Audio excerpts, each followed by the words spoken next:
Ahoy thar, Legion! Today I'm going to be playing the no-nonsense Lucian. I recorded the game almost immediately after my last one with Zyra, aka Plant Chick, so I was a bit more warmed up and confident than previously. Again, before we go on with Lucian's moves, we gotta show off that dance. Aw, yeah!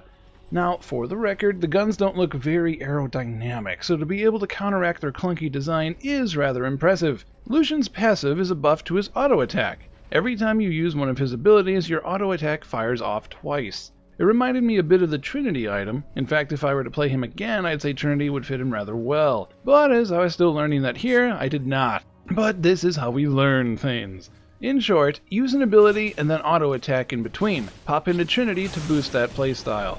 Lucian sports 2 damage-dealing attacks and a dodge. The first attack is Piercing Light, and it locks onto an enemy you hover your mouse on and shoots in a straight line of distance behind it. This one felt kinda weird, as most abilities are directly targeted or an AoE, but here the cursor sort of snaps from enemy to enemy to show you where the shot will land. Helpful, but different from what I'm used to. Good way to hit champions ducking behind their minions by the by.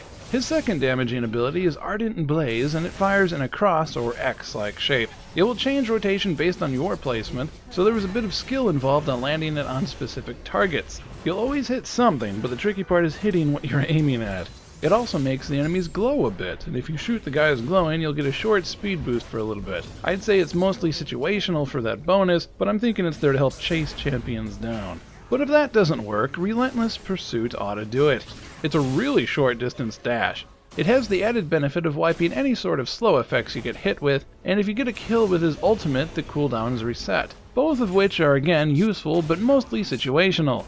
The biggest thing here is the mana cost and cooldown decrease with each level in it, all the way down to being free at max rank, so I tended to put points here early on. An offensive/defensive, mana-free dash, which grants a free double auto attack with each use. Nice all-in-one combo. His ultimate is called the Culling, and it, like his first attack, feels a little wonky. When you pop this ability, you fire a barrage of bullets in whatever direction you choose. While you're unloading, you are free to move, but each shot is hit scanned, so if a minion wobbles in your way, your super cool move is going to be partially or totally wasted on the Rugrat. Now, the cooldown for this ability is low, and you can move, but generally it is over before you know it. This is likely something you get used to the more you play him, but for this quick one-shot of Lucian, I don't think I fully utilized it very well. I will say early game, Lucian is extremely stilted. He almost reminds me of a League of Legends version of Batman from Arkham Asylum. He's very point A to point B and no nonsense, but he isn't very flexible and it comes across through the controls. I'd say ignore the suggested items and get a pair of Berserker's Greaves ASAP. Not to be confused with BSAP. On to the highlights. Starting off, I didn't know much other than what his abilities did, so I got the suggested items. And of course, trying to dance for this recording, I hit the wrong button and blew one of my summoner spells right off the bat. Smooth as silk. Going top again, this time not solo. I got Melakazam with me. Knowing the mystical Shaquille O'Neal is at my side takes a lot of the pressure off.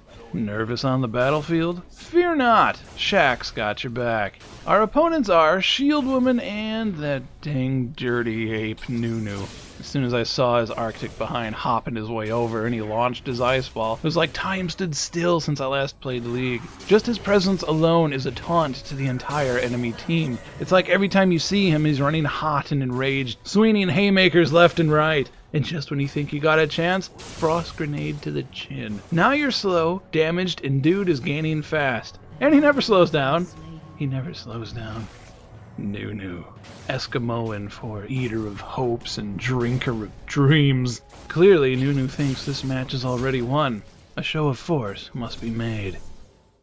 You lowered my health. I lowered you into the ground. In good news, it only took 3 minutes to get a killing blow this time around. That's a right bit better than 28 last time. Less than 30 seconds after I got my ultimate, Shield Woman wanted to get all snuggly with me. Well, who am I to disappoint a lady? Clearly she was intrigued with Lucian's ult, so I was more than happy to display it for her. Unfortunately, this had the untimely effect of killing the poor thing, but just a minute later she was back up and running, so no harm, no foul. I decided to play chicken with the tower and shoot the mangy beast before dashing out of its range. I feel like Don Quixote. It's almost as fun as pretending someone's chasing after you and rushing to open a door in time and finding out that someone actually is chasing after you and it's me. We get pushed back to our tower and I get slightly hung up on the ability information for the ultimate, namely how much mana it costs, as I know I should fire it off soon. During this time, dagnabbit, Nunu hits me with a snowball and I almost end up getting killed. I end up using my ult on Shield Woman again, but half of it was wasted on lesser minions. At least I ran her off and Shaq again had my back again before I recalled back to base. The game recommends a Bloodthirster, and that might be good once you know what you're doing, but I'm always leery about stacks lost on death, and the item's stats weights being scaled based on those very stacks. I prefer to have a strong base item than one that grows in strength, or at least one whose strength can quickly diminish like that. We've all been stuck in a hopeless situation. Nothing is worse than knowing not only did you die, but now you have to do the same exact thing over again, only this time half of your bonuses have been removed. Fun stuff. Good evening, ladies and gentlemen. We have another installment of Item Wars for you all. Tonight, the roster is Static Shiv and Power Dancer. This is going to be a close one, Captain. Boy, it is, lad. These two are both fine cutlasses made for cleaving anyone who speaks unfavorably of you. Do you think either one has the advantage today? Keen eye, boy. You'd be a worthy addition to me crow's nest. Why, thank you. These two pieces of steel look nary identical in terms of power, lad. Indeed they do, Captain. Now, we can go back and forth till the tides change, but it won't make a lick of difference if the player in control doesn't know what he be doing. Right you are again. For me, I think he'll go with the Static Shiv. Bold prognostication, lad. And I say 50 pieces of 8. He'll settle on a Power Dancer.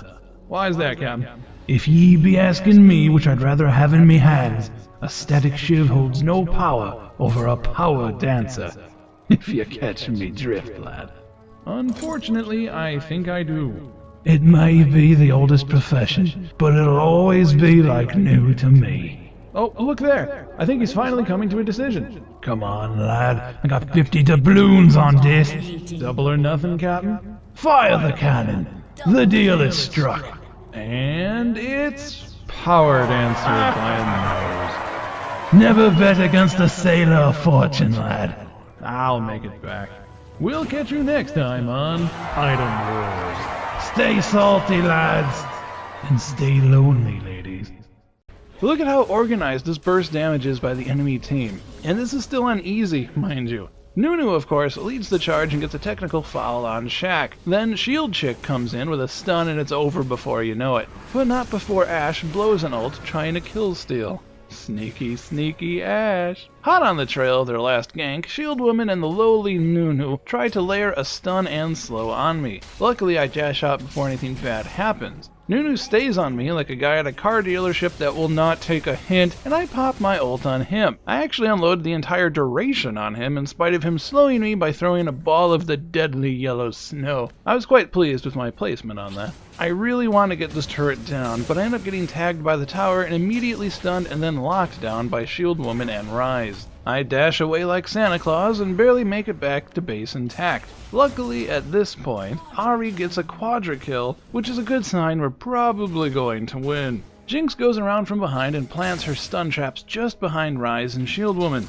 I was able to dash towards them and use my ultimate, but unfortunately both get low and they begin unintentionally blocking each other from damage, so the damage is pretty split. Then they run past minions who dissipate any further damage. So keep this in mind, that position is a huge part of Lucian's ultimate. Luckily she turns back around for some reason and Jinx and I are able to take her down. Inhibitor, turret, and game. And of course the savage Nunu getting the last word. Either way, we learned a new champion and did a lot better than the last game. GG! Here are my stats for that game. Not great, barely good in my opinion, but still not bad for my second game back. And looky, someone gave me a teamwork badge of honor. Not sure if it was this game or a delayed pop-up from Zyra, but either way, thanks for whoever threw it my way. You know what? I'm betting it was Malakazam. That guy's great. Even out of the game, Shaq's got my back. Thank you for watching, Legion. If you enjoyed anything from this amazing gameplay, we'd be honored if you hit like and subscribe. As always, if you have any questions or suggestions, feel free to leave a comment below. Catch you next time, Legion. Take care.